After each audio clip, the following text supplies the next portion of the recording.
Okay, so when I say the name Mary Shelley, what's the first thing that pops into your head? I'm willing to bet it's a towering creature, maybe some bolts in his neck, brought to life on a dark and stormy night. And for good reason. She is, without a doubt, the mother of modern horror. But what if that's just scratching the surface of her incredible story? What if I told you that the same mind that dreamed up Frankenstein's monster also imagined the entire end of the world? And that she explored human relationships in ways that were, honestly, centuries ahead of her time. Yeah, we're about to see there's so much more to her than just one famous creation. So let's talk about the woman herself, Mary Shelley. Born way back in 1797, she was a literary force of nature. And no surprise, her parents were these two major radical thinkers. But the most mind-blowing part? She came up with her genre-defining masterpiece when she was just 18 years old. A teenager. Can you even imagine that? Then in 1818, Frankenstein is just unleashed on the world. And look, this wasn't just some scary story to tell around the campfire. No way. This was something brand new, a mix of gothic terror and what we now call science fiction. It was a book that dared to ask these huge, terrifying questions about our own creations. Okay, let's get right to the heart of it. The book isn't really about a monster. It's about the whole question of monstrosity itself. It's this deep dive into ambition, what happens when we create without thinking, and, who the real monster in the story actually is. And this is where that central conflict just snaps into focus. On one hand, you've got Victor Frankenstein, driven by this obsessive ambition to basically play God. And on the other hand, his creation, whose deepest desire is shockingly, heartbreakingly simple. He just wants to be loved. He just wants to find a connection. This really cuts to the tragedy of the whole story. The creature wasn't born evil, not even close. His monstrosity is a direct result of being rejected by absolutely everyone, starting with his own creator.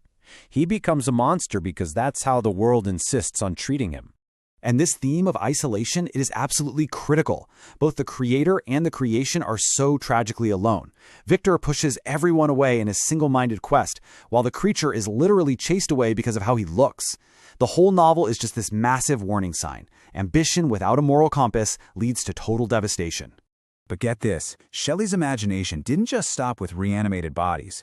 In fact, you could argue her vision got even bigger and a whole lot darker. She started peering into the future and imagining the complete collapse of civilization, becoming a true pioneer of apocalyptic fiction. Long before every other movie or TV show was about the end of the world, Mary Shelley was there. In 1826, she published The Last Man. This was not just another spooky novel. It was one of the very first books to seriously, painstakingly imagine what it would be like to watch humanity just end. A totally radical idea for her time. And the way the novel plays out is just chilling. It starts in a world that looks just like ours, with nobody having a clue what's coming. Then, bam, an unstoppable plague hits. And everything we take for granted, government, society, family, it all just falls apart.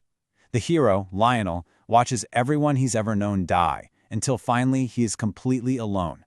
The psychological toll is unimaginable. This time, the horror isn't a monster, it's the absolute terror of total isolation. So she created monsters, and she ended worlds, but Shelley also turned her incredible intellect inward. In an era when female characters were often silenced or made super simple in books, she gave them these complex, messy, real inner lives. She explored their struggles for identity in a world basically designed to keep them in a box. And just look at this range. In Matilda, she writes about themes so dark the book wasn't even published while she was alive, all focusing on a young woman's fight for her own emotional independence. Then in Lador, it's all about navigating a man's world after being abandoned. And in her final novel, Faulkner, she dives deep into forgiveness and psychology. These weren't just characters, they were like case studies on being a woman trying to find her own way in the 19th century. So when you put all these works together, this really clear picture starts to form. Mary Shelley was writing again and again about the cages society built for women. She was giving a voice to their search for an identity that was separate from their fathers or their husbands, exploring their deep emotional lives and really championing their undeniable desire for autonomy. I mean, she was having a conversation that we're all still having today. So why are we still talking about a writer from 200 years ago? Well, it's because the monsters she was writing about, the moral ones, the ethical ones, the societal ones, they're still very much with us. Her legacy is just astonishingly relevant. Now, really, think about it. Frankenstein's whole debate about a creator's duty to their creation, that is the exact same conversation we're having right now about artificial intelligence.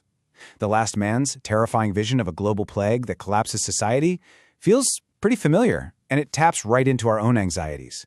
And her fight for female agency? That conversation is more central today than ever. Her work wasn't just fiction. In a way, it was prophecy. Which really leaves us with this final, powerful question to chew on.